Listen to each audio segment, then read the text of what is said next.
Vamos a continuar con 2 Corintios. Segunda carta de Pablo a los Corintios. Vamos al capítulo 1.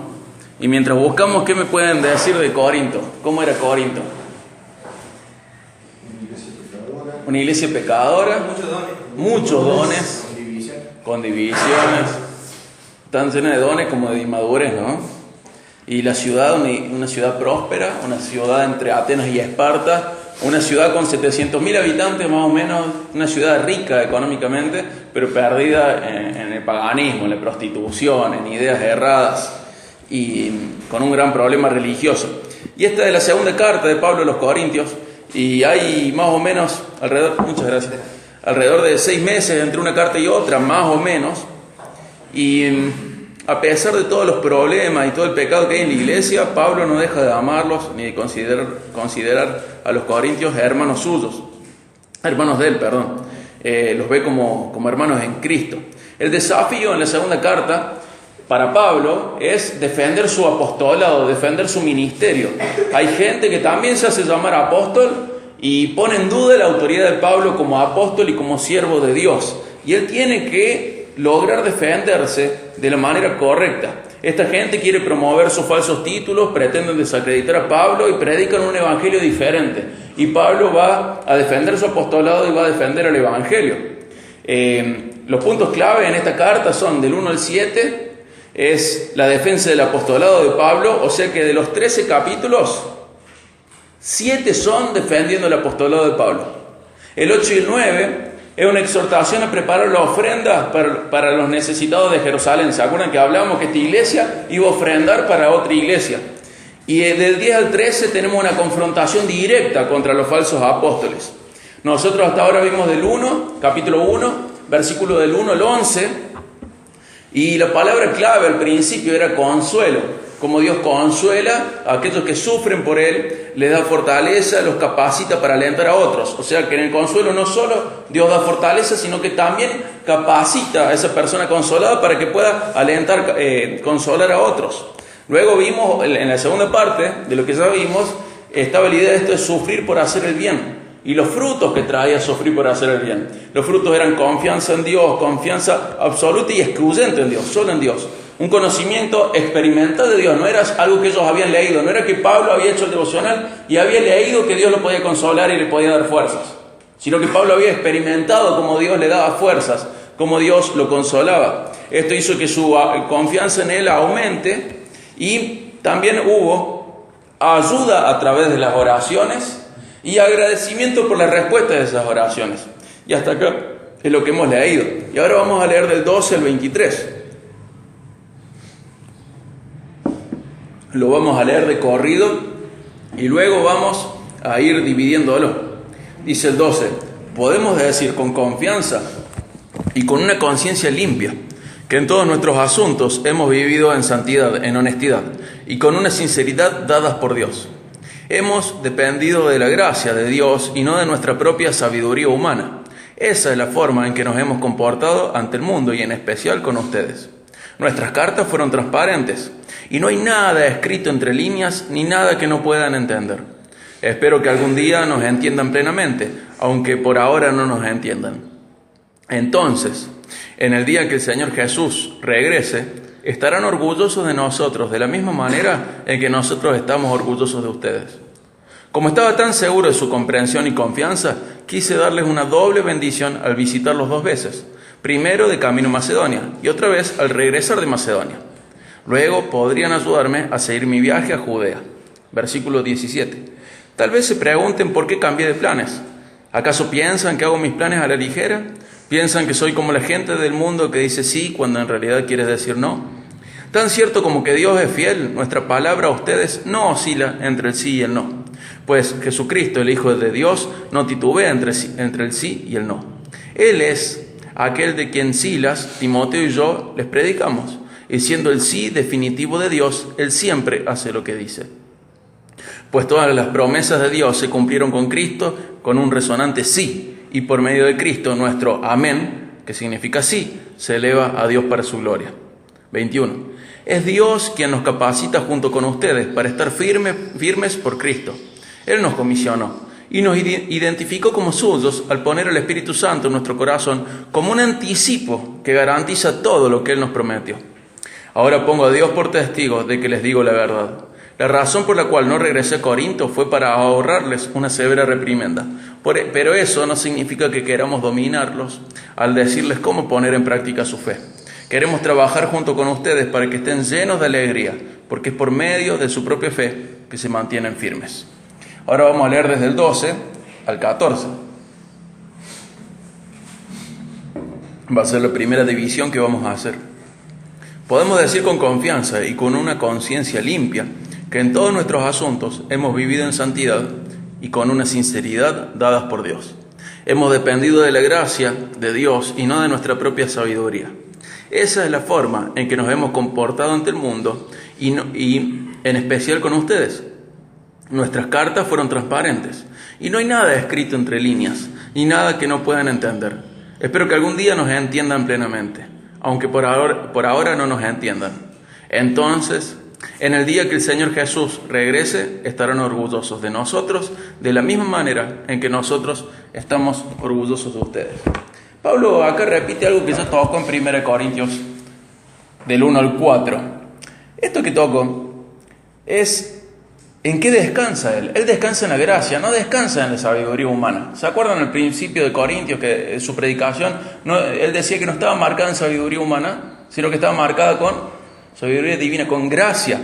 Y algo que vimos en Santiago es que la sabiduría humana, ¿cómo era? Era terrenal y diabólica. ¿Se acuerdan? Lo vimos en Santiago 3:15.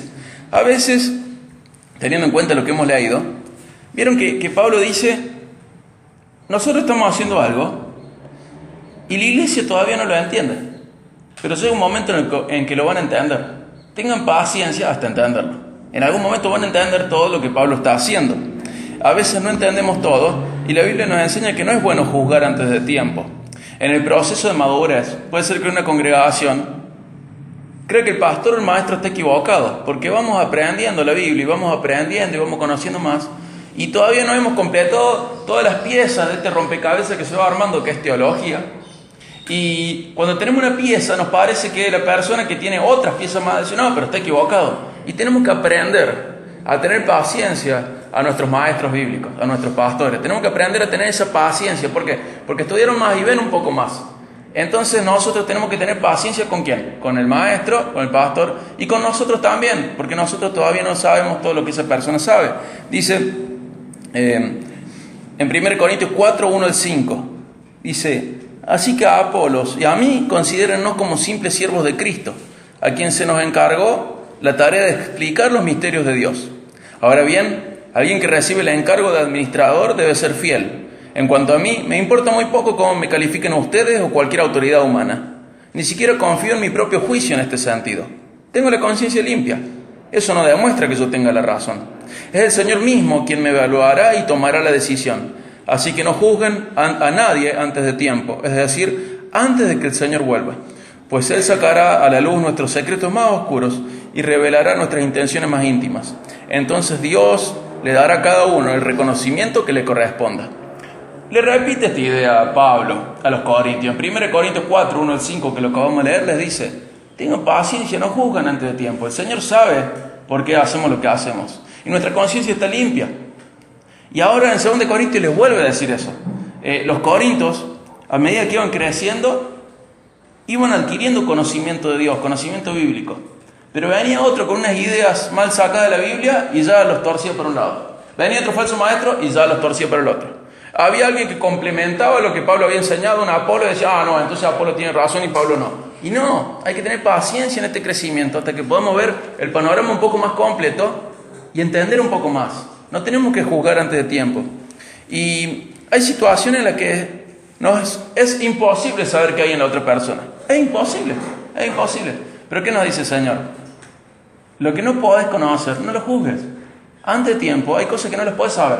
Lo que sí podés ver, sí podés juzgar. Lo que sí podés tener certeza, sí lo podés juzgar. La ley de Moisés, si una persona acusaba a otra persona, con la acusación no lograba nada. ¿Qué hacía falta? Hacía falta 2 o 3 testigos del pecado. Luego, las leyes humanas sacaron esta idea. Entonces la persona es inocente hasta que se demuestre lo contrario. ¿Vieron las películas? Dice inocente hasta que se demuestre lo contrario. Es muy loco que a pesar de ver el registro bíblico, a pesar de ver el patrón bíblico, a pesar de ver que a lo largo de la Biblia esto está inocente hasta que se demuestre lo contrario y no puede ser juzgado antes de tiempo, en la iglesia muchas veces la persona es culpable hasta que se demuestre lo contrario. Y muchas veces nos dejamos llevar por juicios fuera de tiempo, por prejuicios, por juicios incompletos, por chismes, por mentiras. Y juzgamos o consideramos culpable a la persona y que se tiene que defender. No, la Biblia nos está mostrando que sin testigos, aunque haya una acusación, luego Pablo le va a decir a Timoteo, si alguien acusa al anciano, al pastor, si no hay 2 o 3 testigos del pecado, no lo tomes en serio. Hasta que no haya testigos, no lo puedes tomar en serio. Una vez que vos tenés los testigos del pecado del anciano, sí, confrontalo en público, dice. Confrontalo en público. Vos como pastor, al otro pastor le tenés que decir en público las cosas. Pero tiene que haber testimonio. Mientras uno no tenga pruebas, uno no puede juzgar. Mientras uno no tenga testigos, comprobación, no puede juzgar. Y en este caso, el que se tiene que defender, fíjense que es la misma persona que funda la iglesia. Y no es un pastor cualquiera, no es un misionero cualquiera. Encima es Pablo, apóstol de Cristo, señalado por Cristo para ser su apóstol. Es una persona que Dios usó y eligió para darnos revelación bíblica, revelación doctrinal. Es el mejor teólogo que ha existido en el cristianismo. No hay ningún teólogo mejor que este, ni ninguno de los históricos. Obviamente, ¿por qué? Porque el Espíritu Santo lo inspiró de manera particular. Luego de esto se acabó la inspiración de revelación doctrinal. Lo que hay es iluminación. El Señor nos ilumina a nosotros para entender la Biblia. Entonces aparecen los otros teólogos que escriben y explican lo que la Biblia dice. Pero Pablo no le iluminó nomás, le inspiró, le mostró qué escribir, cómo tenía que interpretar el Antiguo Testamento, qué tenía que escribirle a las diferentes iglesias para que las diferentes iglesias pudieran resolver sus problemas. Y a pesar de ser Pablo, estaba siendo considerado culpable antes de tiempo. Y Pablo tiene que defenderse, porque si él está indicado por Cristo para esta tarea, el ataque final es contra el Evangelio, contra la Biblia y contra Dios. Entonces Pablo, defendiéndose él, va a defender indirectamente el Evangelio, a Cristo, a Dios, ¿sí? A la palabra. Otra cosa que quería señalar de este pasaje es que él vuelve a apelar a su conciencia. En 1 Corintios 4 y ahora en 2 Corintios 1, él apela a su conciencia. Y en 1 Corintios 4 lo dice muy claro: miren, mi conciencia está limpia. ¿Y qué mal? No me importa lo que diga la iglesia. Mi conciencia está limpia. ¿A quién respondo? A Dios. Pero dice que mi conciencia está limpia no es la prueba absoluta de que está bien con Dios, pero es un buen indicador. Es un buen indicador. Nosotros, cuando estamos bien con Dios, tenemos la conciencia limpia. Es un buen indicador. Él dice, de todos modos, la prueba no está en mí, está en Dios. Y ustedes, si tienen algún problema que no pueden comprobar conmigo, lo van a tener que resolver en el cielo, a menos que se manifieste acá en la tierra y sea comprobable. Pero mientras tanto, dice, el problema, yo tengo mi conciencia limpia y no es la prueba la van a tener en Dios. O cuando maduren y vean las cosas como son. Esto nos pasa siempre en los periodos de fundación de la iglesia. Siempre la persona que está al frente, el líder, ve mucho más por experiencia, por conocimiento bíblico, ve mucho más, como pasa en todo. Si nosotros estuviéramos en una familia y la familia va a comprar una casa, ¿le vamos a preguntar al nene de 5 años qué piensa de la casa? No. Pero ¿es menos persona el nene de 5 años? No, es igual de persona. ¿Es menos importante? No, simplemente tiene menos criterio, tiene menos capacidad de visión, tiene menos proyección. Pasa lo mismo con las personas que están al frente de la iglesia. Siempre hay que tener paciencia. ¿Por qué? Porque ven algo, por los años, por la experiencia, por el conocimiento bíblico, ven algo que no siempre se puede transmitir a toda la congregación. Y hay que esperar. Mientras se espera, ¿qué hay que hacer? Aprender, servir, seguir buscando la gloria de Dios. Y está bueno lo que estamos leyendo porque es justo una iglesia que está recién fundada, como nosotros. Entonces vemos que los problemas se nos pueden repetir acá. ¿Qué es lo interesante? No es lo interesante. ¿Qué es muy interesante de las cartas del Nuevo Testamento? Que son todas iglesias, como nosotros, y recién fundadas como nosotros. Así que un día podemos tener el problema de los Corintios. La Santa Cena tomada así nomás, se pone en duda a los fundadores. Otro día quizá tenemos el problema de los Gálatas. Y otro día quizá tenemos las virtudes de los tesalonicenses. pero está todo en la Biblia. Y en la Biblia está la respuesta para cada situación de la iglesia, para resolver bíblicamente, espiritualmente, cada cosa que pasa en la iglesia. No vamos a ser los primeros en vivir nada. Eso ya lo vivieron antes. Y Dios en su providencia ha permitido que estas cosas pasen. ¿Para qué? Para que nosotros digamos, mira, tenemos este problema. Bueno, vamos a ver cómo lo resolvieron los Gálatas. Tenemos este problema. Bueno, vamos a ver cómo lo resolvieron los Efesios. Y este otro. Los Corintios. Está todo en la Biblia. Está todo en la Biblia. Esto es hermoso, porque estamos en un camino, pero tenemos el mapa. Sabemos dónde vamos, sabemos cómo sortear las dificultades que vienen, y las dificultades van a venir. Siempre, siempre. Vimos en algún momento en la historia que Israel era re grosso, re capo, re espiritual, que Israel era perfectamente espiritual. No. ¿Y vemos en la historia de la iglesia lo mismo? No. Siempre es un camino, con baches, con problemas, pero siempre Dios sostiene a un remanente fiel, y siempre Dios tiene guía y dirección para su pueblo a través de su palabra. Nosotros siempre tenemos que buscar la guía y la dirección. Siempre. Con paciencia, sin juzgar ante tiempo, sin prejuicios, siempre creciendo y siempre avanzando. Fíjense, el versículo 15 dice: como estaba tan seguro de su comprensión y confianza, quise darles una doble bendición al visitarlo 2 veces. ¿Vieron? Pablo, ¿en qué está confiando? En que en algún momento los corintios van a entender, pero después va a decir, bueno, pero no, todavía falta. Dice, primero de camino a Macedonia y otra vez al regresar de Macedonia. Esto estaba al norte de Grecia. Dice, luego podrían ayudarme a seguir mi viaje a Judea. Fíjense que a pesar de todas las dificultades, no se cortaban los ministerios, no se cortaba el ofrendar para otra iglesia. Había un problema entre el liderazgo de Pablo, que era ambulante, como fundador de la iglesia. Él iba a visitar la iglesia cada varios meses, a veces cada año. Mandaba una carta y por años no tenía comunicación, y luego volvía, revisaba, porque era apóstol. Entonces él revisaba las cosas, dejaba una carta, dice, bueno, regúlense bajo esta carta, es lo que tenemos que hacer nosotros con la Biblia. Dice, pero ahora tenemos otro problema. Bueno, comuníquense con la iglesia de Galacia, y que los Gálatas le manden su carta, y ustedes manden la carta de los Corintios, mándenselo a Galacia. Entonces las cartas empezaron a ir y venir entre las iglesias, y los Gálatas decían, mira el problema de los Corintios. Y los de Corintios decían, mira el problema de los Gálatas. Pero después tenían los mismos problemas cruzados. Varios de ellos se repitieron. Entonces Pablo lo que hacía era, su ministerio en este momento es medio ambulante. Él está un tiempito en un lado, tiempito en otro. Pero fíjense que no se corta. Por más de tener un problema con la autoridad de Pablo, por más de que lo estaban desacreditando, por más que lo usaban para dividir la iglesia, por más que estaba todo mal, no se tenía que cortar lo que sí sabían que estaba bien. Ellos tenían que ayudar a la iglesia de Jerusalén. Y ellos iban a levantar una ofrenda, y Pablo iba a llevar esta ofrenda a Jerusalén. La iglesia de Jerusalén estaba viviendo mucha persecución, estaba viviendo pobreza, estaba sufriendo, y más allá del problema, este bache que había con Pablo, lo otro tenía que permanecer igual, porque era algo bueno, y nadie podía poner en duda de que las cosas buenas tienen que seguir. ¿Sí? Dice el 17, tal vez se pregunten por qué cambié de planes, porque en vez de ir 2 veces va una. ¿Acaso piensan que hago mis planes a la ligera? ¿Piensan que soy como la gente del mundo que dice sí cuando en realidad quiere decir no? Tan cierto como que Dios es fiel, nuestra palabra a ustedes no oscila entre el sí y el no. Y acá hay algo muy importante que lo voy a decir de manera cortita. Hay que saber distinguir entre inconstancia y flexibilidad. Una persona flexible va a estar constante hacia un propósito, hacia un objetivo, pero nunca abandona el objetivo.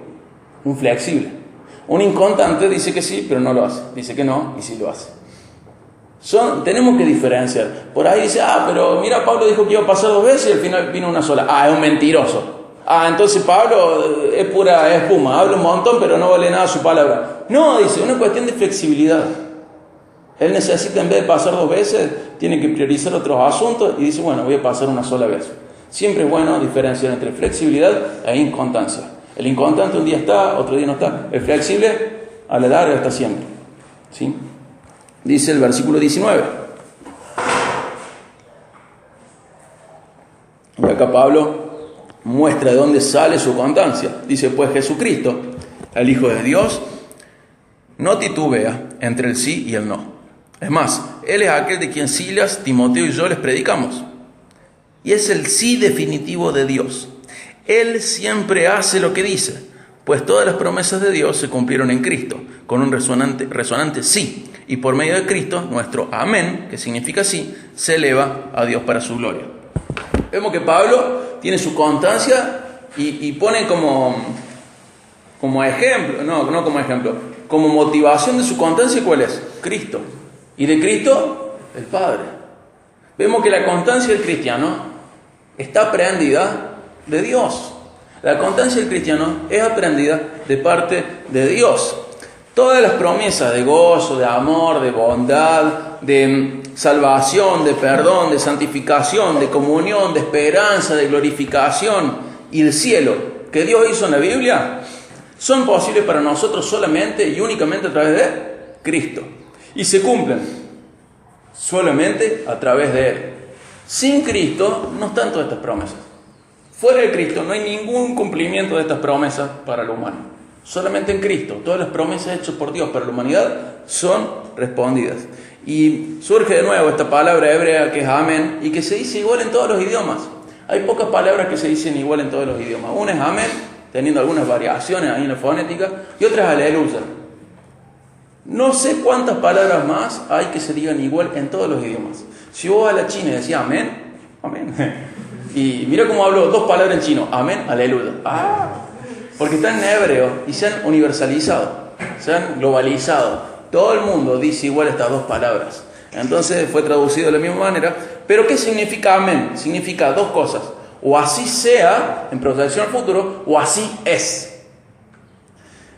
Muchas veces se usa mal, no justo en esta iglesia, pero en muchas iglesias se usa mal esta palabra. Entonces, me llamo Diego, amén, dice la gente.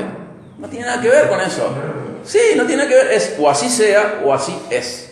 Es una afirmación, una reconfirmación. Decimos, Dios les bendiga, amén. Estamos de acuerdo con ser bendecidos por Dios. Oramos por alguien, ¿qué hacemos al final de orar? Amén, le decimos al Señor, reconfirmamos que así sea. Leemos algo lindo de la Biblia, una promesa, así sea, amén. Y esta palabra ha pasado del hebreo al español y a todos los idiomas, pero significa así sea o así es. Es como un sí, más vale, por supuesto. Es una palabra que significa eso. Y todas las bendiciones que Dios brinda a la humanidad van a ser para nosotros. Y Cristo es el amén, es la reconfirmación de esto, es la afirmación y confirmación para la gloria de Dios. O sea, Dios promete y Cristo es el que dice, sí, así va a ser.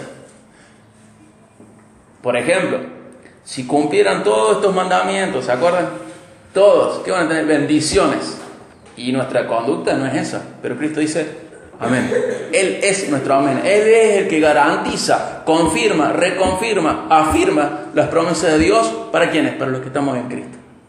Él es nuestro amén, Él es nuestro sí, Él es nuestro así sea, Él es nuestro así es. Si, por ejemplo, el Sermón del Monte dice, bienaventurados los limpios de corazón, Mateo 5, porque ellos verán a Dios. ¿A mí me conviene decir amén? No, si yo no soy limpio de corazón, no soy puro de corazón. Sin embargo, el Padre dice, yo les prometo bienaventuranza al puro de corazón. Y Cristo el que dice, así sea. Y nosotros, como estamos representados en Cristo, esa promesa es para nosotros. Y somos bienaventurados. ¿Por qué? Por la pureza del corazón de Jesús. Pasa lo mismo con la ley de Moisés, pasa lo mismo con las bienaventuranzas. Nos muestran que no podemos, pero frente a esas promesas brindadas, Dios dice, así sea. Dios dice, amén. ¿Y cuál es el así sea? ¿Cuál es el amén? ¿Cuál es el sí de Dios? Cristo. Y Cristo dice, sí, así va a ser. Entonces Dios brinda las bienaventuranzas y las bendiciones a los suyos que estamos en Cristo, los que estamos representados en Cristo, porque Él sí ganó, Él sí merece, Él sí mereció, Él sí obtuvo estas promesas por méritos propios, por justicia propia, por rectitud propia. Y es nuestro amén. Miren qué lindo ver la bienaventuranza de esta manera.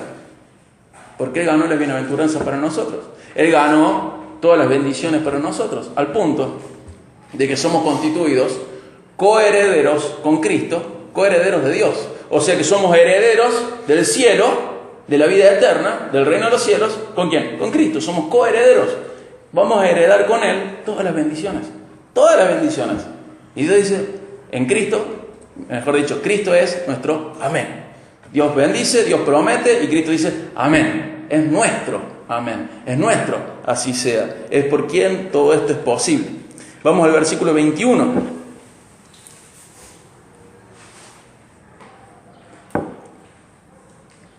Es Dios quien nos capacita, junto con ustedes, para estar firmes por Cristo. Él nos comisionó y nos identificó como suyos al poner al Espíritu Santo en nuestro corazón como un anticipo que garantiza todo lo que Él nos prometió. ¿Vieron la misma idea? Pero acá hay algo muy particular. ¿Se dieron cuenta que en 2 versículos hay mencionadas 3 personas? Dios, Cristo y Espíritu Santo. ¿Sí? Y fíjense cada uno con una función. Dios nos capacita junto con ustedes para estar firmes. ¿Por quién? Por Cristo.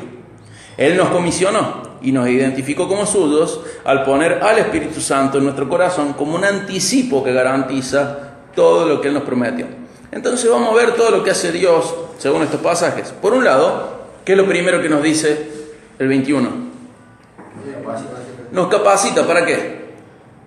Para estar firmes en Cristo. Y lo hace esta firmeza. ¿A través de qué la hace? A través de la palabra. Acompáñenme a 2 de Timoteo 3, 16 y 17. 2 de Timoteo 3, 16 y 17.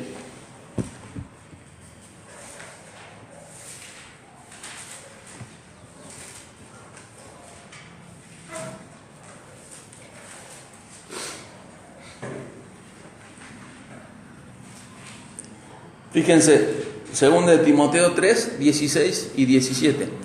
Toda la Escritura es inspirada por Dios y es útil para enseñarnos, ahí tenemos capacitación, lo que es verdad y para hacernos ver lo que está mal en nuestra vida. Nos corrige cuando estamos equivocados y nos enseña a hacer lo correcto. Dios la usa para preparar y capacitar a su pueblo para que haga toda buena obra. ¿Se dan cuenta? La manera en la que Dios capacita al pueblo de Dios es a través de la palabra. ¿Será importante la palabra? Sí, porque si no, no somos capacitados. ¿Qué es si una persona es capacitada, qué es la persona que no es capacitada? ¿Es incapacitada o discapacitada? Y sabemos que es una pérdida de capacidades o con capacidades diferentes. En realidad, técnicamente, incapacidad es una palabra. Una persona que tiene capacidades diferentes puede estar discapacitada. Incapacitada. ¿Puede caminar una persona sin piernas? No. ¿Es discapacitada? Sí, pero es incapacitada de caminar. Es incapaz de caminar. Sin la palabra, el cristiano queda incapacitado, discapacitado. No puede. ¿Por qué? Porque el Señor dijo, es a través de la palabra. Oh, pero Señor, yo tengo un mejor plan. ¿Quién sos para ofrecer un mejor plan al de Dios? Dios dijo que el obrero es capacitado a través de la palabra.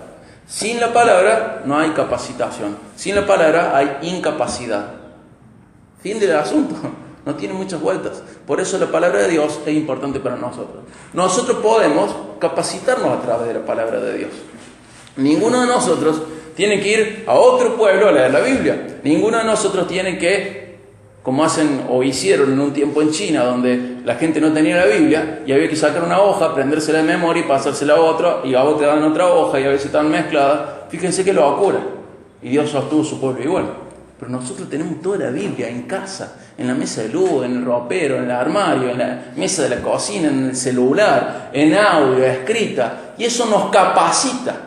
Yo me gozo cada vez que los escucho orar, cada vez que los escucho dirigir alabanza, cada vez que los escucho predicar, porque veo cómo Dios los ha capacitado a través de su palabra.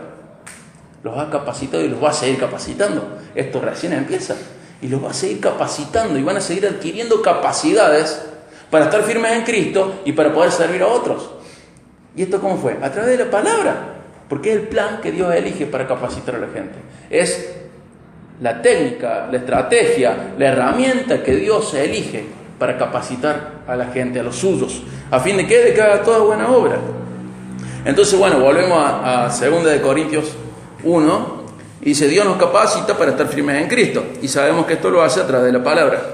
Luego, al final del 21 dice que nos hizo algo, nos comisionó, nos da una misión. Y luego dice el 22 que nos identificó como suyos.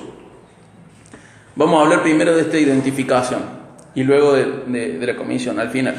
Pero, fíjense que Dios nos identifica como suyos. Tenemos que saber que la garantía de la salvación no es haber sido bautizado, ni siquiera es haber hecho una oración. La garantía de la salvación es el testimonio interno, individual del Espíritu Santo. ¿Qué nos dice el Espíritu Santo? Que somos hijos de Dios.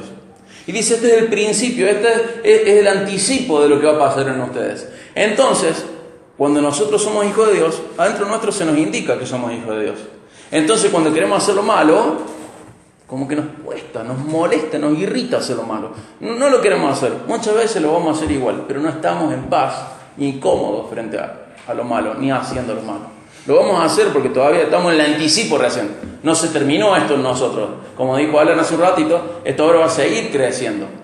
Pero ya el Espíritu Santo te dice, no, vos sos hijo de Dios y te estás comportando como un hijo del mundo, como un hijo del diablo. El Espíritu Santo es la garantía de la salvación. No es haber hecho una oración, no es haber sido bautizado. La garantía de que sos salvo es que el Espíritu Santo está dentro tuyo y te muestra que sos hijo de Dios. Acompáñenme a Romanos 8, 15 al 16.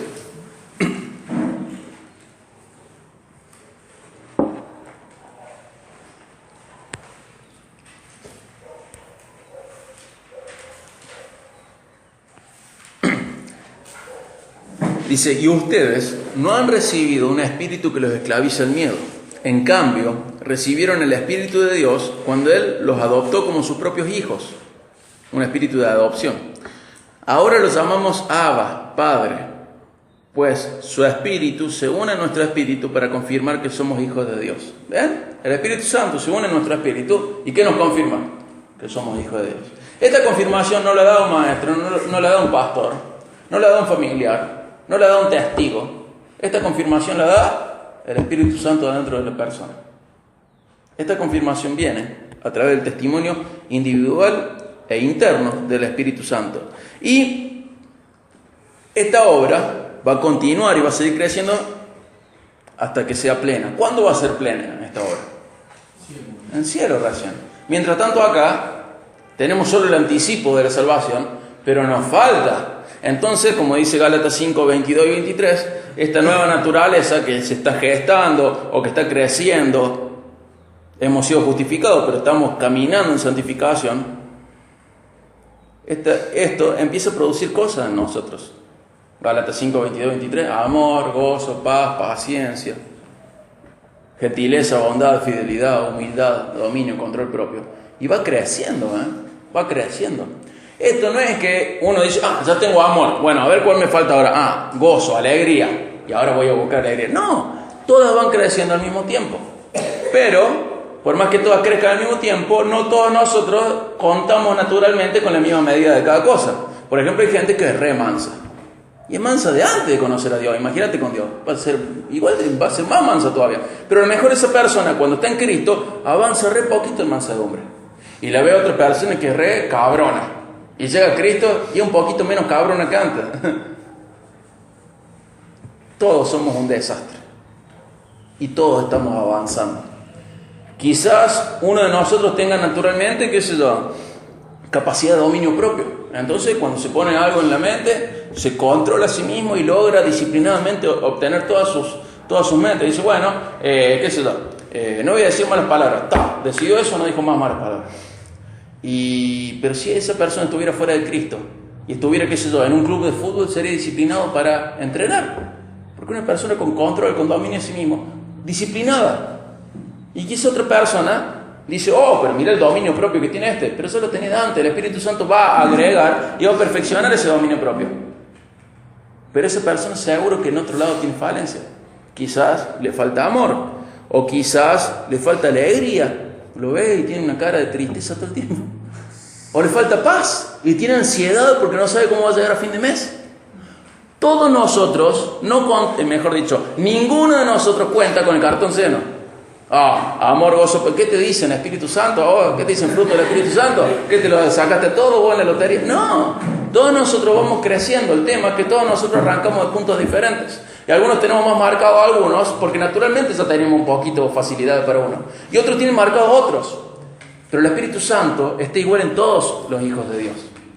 Y va llevando fruto, y va trayendo fruto. Pero tenemos que tener una paciencia.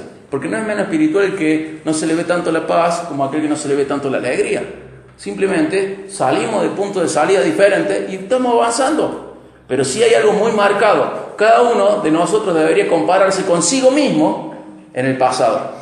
No con el otro, porque el otro no sabemos a dónde viene ni a dónde va. Sí sabemos a dónde va, hacia Cristo. Pero no sabemos cuán cabrón era o cuánto dominio propio tenía antes de Cristo. Pero sí sé yo cuánto dominio propio tenía yo antes de Cristo. Y ahí me tengo que comparar. ¿Estoy creciendo en el Señor? ¿Estoy dándole autoridad al Espíritu Santo en mi vida?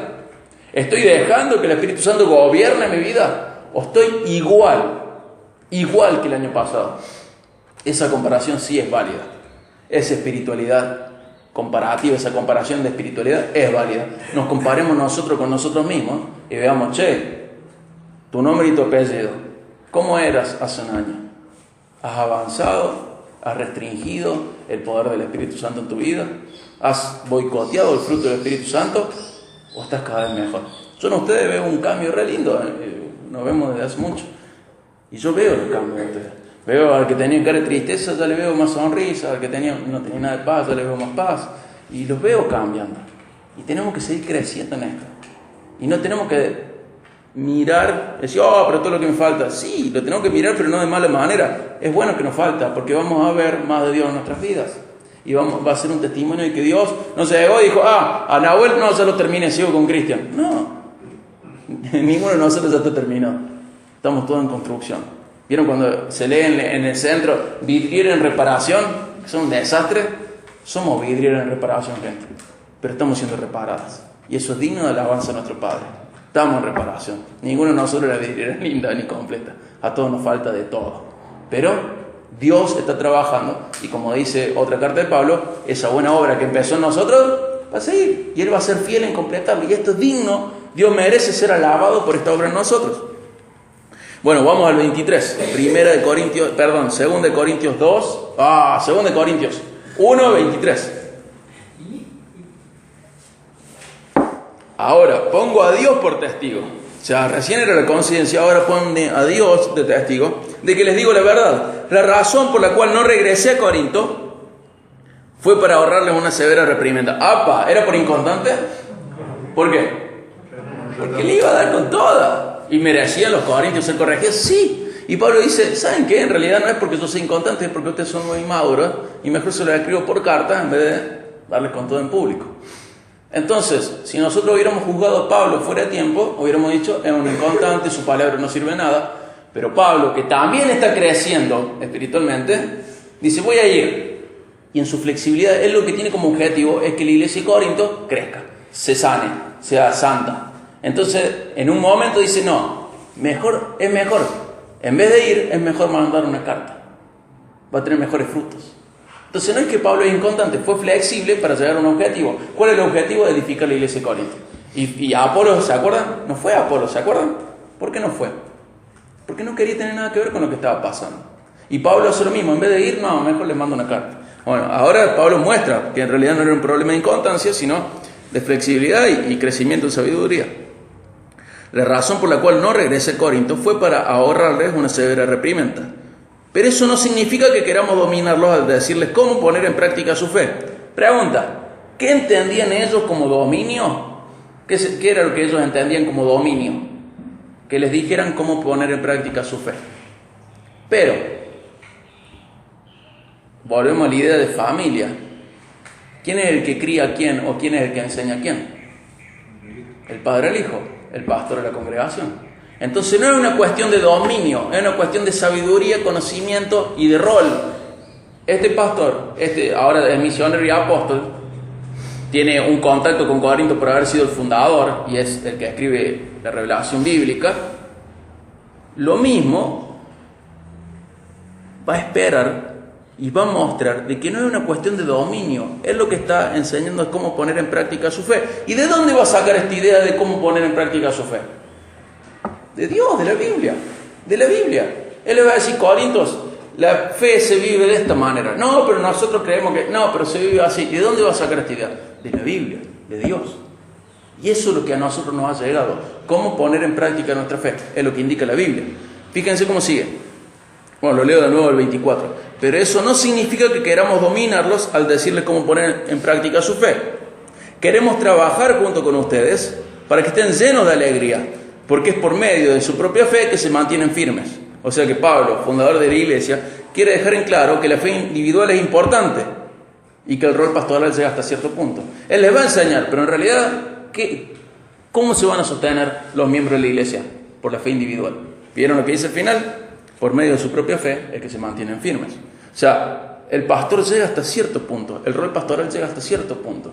Después la permanencia no es por tener buenos o malos líderes, es individual. Judas tuvo buenos líderes y Judas traicionó. Y así pasa con cualquiera de nosotros.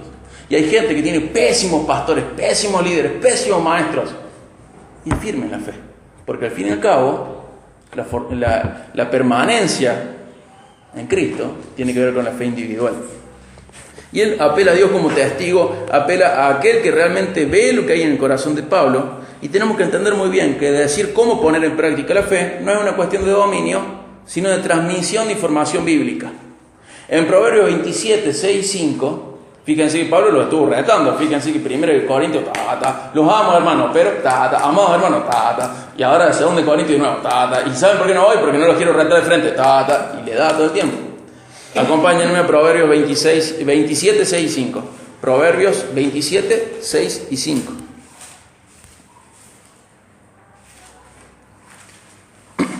Dice: una reprensión franca es mejor que amar en secreto. El versículo que sigue, 5 y 6. Las heridas de un amigo sincero son mejores que muchos besos de un enemigo. Podemos ver que la dureza de Pablo no era de él, sino de sus enseñanzas. Y las enseñanzas eran bíblicas. Él va a herir, pero no hay falta de amor en esa herida. Él lo que quiere es que la gente crezca en Dios. Y ahora sí vamos a tratar el tema de la Gran Comisión. ¿Vieron que dice que Dios lo comisionó? ¿La Gran Comisión habrá sido solo para los apóstoles? ¿Qué piensan? No, acompáñenme a Mateo 28, 18 al 20. 28, 18 al 20 de Mateo.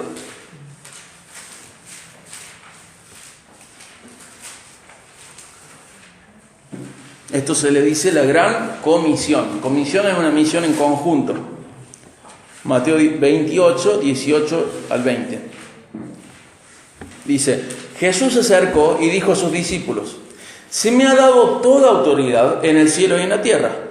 Por lo tanto, vayan y hagan discípulos de todas las naciones, bautizándolos en el nombre del Padre, del Hijo y del Espíritu Santo. Enseñen a los nuevos discípulos a obedecer todos los mandatos que les he dado. Y tengan por seguro esto, que estoy con ustedes siempre hasta el fin de los tiempos. Fíjense, vamos a unir la primera parte y la última al principio. La primera parte dice que Jesús recibió autoridad sobre todo. Y la segunda dice que Él está con nosotros. O sea que Él recibió autoridad sobre todo y Él sigue estando con nosotros. Esto es bueno, pero es como, le voy a decir de una manera muy bruta, pero es un jefe que nunca te deja. Dice: yo recibí autoridad y te voy a mandar algo y voy a estar con vos siempre. Yo no puedo burlar a ese jefe. No puedo burlar esta autoridad. ¿Por qué? Porque está conmigo siempre. Yo puedo tener mi trabajo, en el caso de que yo tuviera un jefe y dijera: bueno, ahora no me ve el jefe, y escondida de él hago nada, me hago el ocupado, pierdo el tiempo, paveo. Pero él dice: yo tengo toda autoridad. ¿Y sabe qué? Estoy con vos todos los días hasta el fin del mundo. Esto tiene dos sentidos. Por un lado, qué lindo que Jesús esté con nosotros siempre, no nos deja nunca solos. Pero por otro lado, ten cuidado, tu autoridad está al lado tuyo y te ha dado un mandato. ¿Lo estás haciendo o no lo estás haciendo? La autoridad está al lado tuyo, está viendo si lo haces o no lo haces. Él te acompaña siempre, pero está ahí. Está ahí para darte valor, para darte ánimo, aliento, pero también está ahí con su autoridad, esperando que hagas lo que te acaba de pedir. Bueno, ¿y qué nos pidió este Señor absoluto? Haciendo uso de su autoridad, le mandó a ellos y nos mandó a nosotros, exige obediencia para. Dice: vayan, o sea, ir. ¿Qué más? Hacer discípulos. ¿Qué más? Bautizar discípulos y después enseñar a obedecer todos los mandatos de Cristo. Si yo tengo una autoridad que me dice: miren, yo tengo autoridad sobre toda la tierra, sobre todo el cielo, sobre todo. Por eso te pido, con mi autoridad te pido que vayas, hagas discípulos, los bautices y enseñes los mandatos de Cristo. Cuando uno tiene un mandato así tan claro y encima te dice: estoy con vos siempre, ¿uno espera un llamado? Estoy esperando que me llames y me avises. No, en algún momento surgió esta idea del llamado, pero no es tan bíblica la idea del llamado para hacer esto. Esto es un mandato, y el que entiende la autoridad de su Señor ve que es un mandato. El que entiende el mandato no le hace falta un llamado. Puede haber dentro del mandato, un llamado. Pero si no hay llamado, ¿te hace falta un llamado frente a lo que acabamos de leer? No. Vos sos una persona bajo el reino de este rey que tiene autoridad absoluta y te dice, vos tenés que ir. ¿A dónde? Vos andás. ¿No sabes a dónde? Bueno, mientras vas a donde vayas, haz esto. Hace discípulos, bautizalos y enséñales a guardar todos mis mandamientos. No, pero voy a esperar que me llames. No hay llamado, hay mandato. A algunos luego, para justificar su ociosidad o su mediocridad, dicen, no voy a hacerlo porque no tengo el llamado. La Biblia no habla de un llamado para esto. La Biblia habla de un llamado para Jeremías para ser profeta. La Biblia habla de un llamado para Isaías para ser profeta. La Biblia habla de diferentes llamados a Pablo para ser apóstol.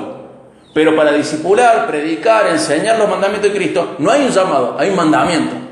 Si Dios te dice, bueno, este mandamiento, yo quiero que vos lo cumplas en Haití, ahí tenés un llamado a Haití. Pero esa es la parte del llamado. Y si Dios no te dijera nada del lugar, y vos no sabés a dónde ir, vos lo mismo lo tenés que hacer en donde estés. Y se dice, bueno, pero acá lo hizo todo el mundo. Vas a tener que sumar todos los numeritos y decir, bueno, si acá no hay nadie a quien predicarle, pero yo tengo que responder este llamado porque no he sido liberado de mi función.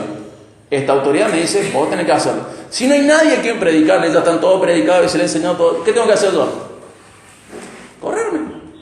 Ir a un lugar donde yo pueda seguir obedeciendo. Porque si yo estoy en un contexto donde no tengo a quién predicarle, a quién enseñarle, a quién hacer nada, tengo que hacer algo. Porque no es que dijo, bueno, hacelo hasta que... No, ¿hasta cuándo?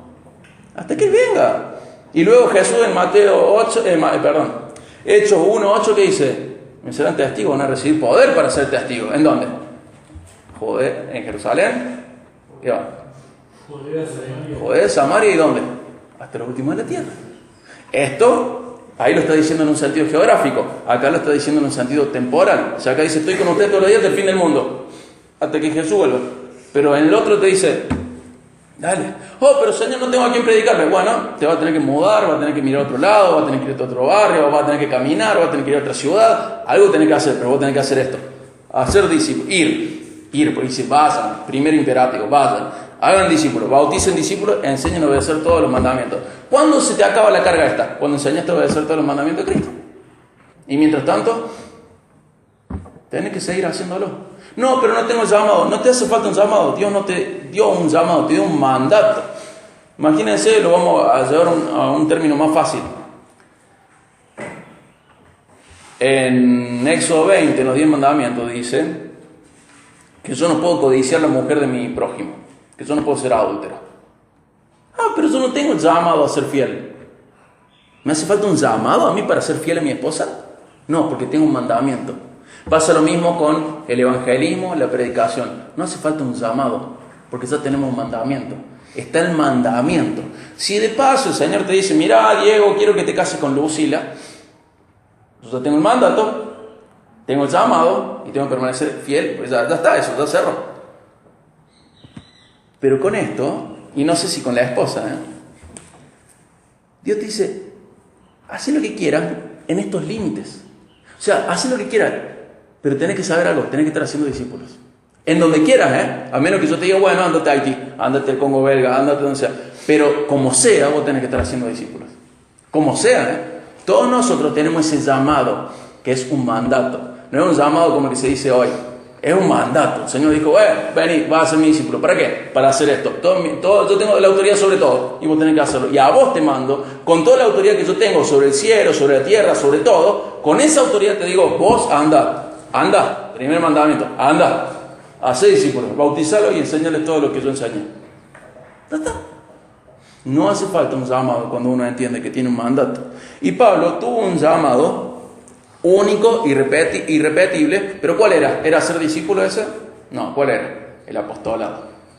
Ese es único, irrepetible, fue para ellos. Ese llamado fue para unos pocos. Por este llamado él es autor de parte de la Biblia, y Dios lo utilizó a él para darle revelación doctrinal a la iglesia. El mandato como apóstol no se repite, pero aparte de eso, Pablo simplemente buscó ser un cristiano obediente. No es que fundaba iglesias porque era apóstol. No, porque era apóstol escribió la gran parte de la Biblia. Pero porque era cristiano fundó iglesias. Porque era cristiano, predicaba. Porque era cristiano, viajaba por todos lados predicando. Porque era cristiano, evangelizaba. Porque era cristiano, bautizaba. Porque era cristiano, enseñaba a guardar los mandamientos. Esto corresponde al cristianismo. Esto corresponde al mandato, no al llamado, ¿sí? El mandato como discípulo se sigue repitiendo. Y él mismo lo voy a explicar más adelante. Mira, acompáñame a 2 Corintios 5, 11 al 15. Ya cerramos con esto. Pero él mismo explica que este mandato como discípulo se sigue repitiendo. Ir a ser discípulos, bautizar discípulos y enseñar a obedecer todos los mandatos de Cristo. 2 Corintios 5, 11 al 15. Siempre leemos del 15 en adelante. Me maravilla. Del 15 al 21 es hermoso. Y del 11 al 15 casi nunca lo leemos. Dice, dado que entendemos nuestra temible responsabilidad ante el Señor, trabajamos con esmero para persuadir a otros. Pregunta. Lo vamos a hacer bien exegético. Él está diciendo que él tiene una temible responsabilidad, o está hablando en plural. ¿Está hablando de él y los otros apóstoles o de él y de los otros cristianos? De él y los otros cristianos que lo acompañaban. Entonces esta parte es para el cristiano, no para el apóstol. El apóstol ya hizo su tarea. Esto es para el cristiano. Dice, entendemos nuestra temible responsabilidad ante el Señor. Trabajamos con esmero para persuadir a otros. ¿Qué persuadir? Ir y hacer discípulos. Dios sabe que somos sinceros y espero que ustedes también lo sepan. ¿Estamos de nuevo recomendándonos a ustedes? No. Estamos dándole un motivo para que estén orgullosos de nosotros, para que puedan responder a los que se jactan de tener ministerios espectaculares en vez de tener un corazón sincero. O sea, acá Pablo pone dos cosas en la balanza. Por un lado, el ministerio espectacular, las iglesias llenas, gigantes, señales, cosas raras, lío, milagrera, todo lo que te imaginas. Y por el otro lado, ¿qué tenés? Un pastor que no tenía gran oratoria, pero que tenía un corazón sincero frente a Dios. ¿Y qué dice? Que vos vas a estar orgulloso el día de mañana, no por todo el espectáculo, sino por haber tenido un pastor con corazón sincero. Y le dice, ustedes tienen que esperar, ya van a estar sinceros, ya van a estar agradecidos por esto, ya van a estar orgullosos de esto. Y dicen que de esta manera podrían responder a todos esos ministerios espectaculares en vez de tener un corazón sincero. ¿Notaron la vigencia de la Biblia? Estamos leyendo Corintios y parece que estuviéramos leyendo un boletín interiglesias de hoy.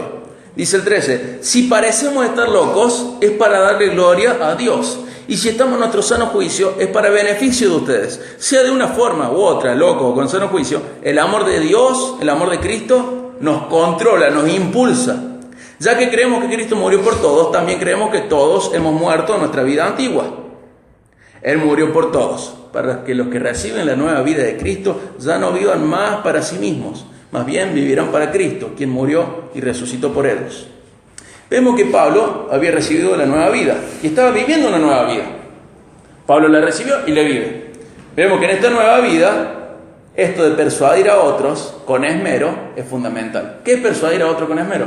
Es ir y hacer discípulos, es ir y predicar. No hace falta un llamado, esto es un mandato para todos los cristianos. No para el apóstol, es para todos los cristianos. En nuestra nueva vida, aunque para muchos parezca locura, es muy importante buscar persuadir a otros con el Evangelio y vivir esto como una responsabilidad. ¿Y qué controla Pablo? ¿Qué es lo que le impulsaba? ¿Se dieron cuenta? El amor de Cristo. Él ve lo amado que Él es. Y no puede quedarse con ese amor para él solo. Él ve lo amado que Él es por Cristo. Y ve cómo Cristo ama a las naciones. ¿Y qué hace Pablo? Va a las naciones para que el amor de Cristo llegue. El amor de Cristo lo impulsa. Él empieza a amar a los otros. Algún día estudiaremos Romanos, pero en Romanos dice, ¡ay, si yo pudiera dar mi vida por mis hermanos israelitas para que ellos se convirtieran al cristianismo! ¡Lo haría! ¿Quién amó de esa manera dando su vida para que otros sean hijos de Dios? Cristo. El amor de Cristo impulsa, controla a Pablo a persuadir a otros para que respondan al Evangelio. Y al ojo del mundo esto es una locura. Porque la persona que vive de esta manera va a perder plata, va a perder tiempo, va a dejar atrás la familia, va a decir un montón de cosas que son para sí y va a decir no. Es una locura, pero mira cómo se va a esforzar tanto Pablo, ya está cortada, está en edad de merecer Pablo, tendría que estar casado ya, criando los hijos, viendo los nietos. No, el amor de Cristo me controla. ¿Y a qué voy a dedicar mi vida? A persuadir a otros con el Evangelio. Pero Pablo, es una locura, estás loco, ya estás, jubilate. Nunca nadie se puede jubilar del cristianismo, nunca. No, pero el llamado se te acabó. No hay un llamado y mandato. Y el mandato tiene que ser obedecido. El llamado, si me llaman por teléfono, yo decido no atender, no atiendo y listo. El mandato no, dice, toda autoridad me dada en el cielo y en la tierra. Por eso, anda, hace discípulos, bautiza, enséñale todos mis mandamientos. Y yo estoy con vos. Tengo que responder. El amor de Cristo me impulsa. La autoridad de Dios, de Jesús, debe ser tenida en cuenta. Y dice, los que viven esta nueva en Cristo ya no tienen que vivir para sí mismos, sino ¿para quién? Para Cristo, quien murió y resucitó por ellos. Entonces, Cristo nos salvó. Ahora somos libres del pecado, pero somos esclavos suyos. ¿Estamos dispuestos a obedecer a nuestro Señor? ¿Sentimos su amor controlando nuestras vidas? Como Pablo decía, si yo pudiera dar mi vida. En otra parte de 2 Corintios, Pablo va a decir, parece que yo los amo más a ustedes y ustedes me aman menos a mí. Más los amo, menos me aman. Pero dice Pablo, a pesar de eso estoy dispuesto a gastar todo lo que tengo por amor a ustedes. Y a pesar de eso no solo estoy dispuesto a gastar todo lo que tengo, sino a mi propia vida por amor a ustedes.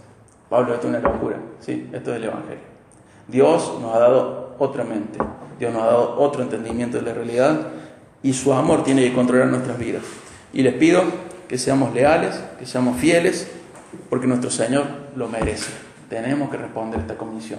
Esto no es un llamado, esto es un mandato. Y esto no se revoca, no se cae, no se vence. Esto está vigente. ¿Hasta cuándo? Hasta que Jesús vuelva. ¿Hasta cuándo? Hasta que no llegue, hasta que no haya más tierra para predicar. Esto tiene que empezar hoy en Despeñadero. Tendríamos que decir Despeñadero, Monterralo, nada. ¿Y cuándo? Hoy, mañana, hasta que Jesús vuelva. Esto es geográfico y es temporal. Tenemos que invertir nuestras vidas en esto. Vayamos, hagamos discípulos, los bauticemos y enseñemos a obedecer a Cristo todos sus mandamientos. Y lleva tiempo enseñar todos esos mandamientos. Lleva mucho tiempo. Esto no es rápido, esto es muy lento. Pero es el plan de Dios para la iglesia. Y no hay un plan B. Es el plan A y la iglesia es el plan A para que el Evangelio se extienda. Vamos a orar para finalizar.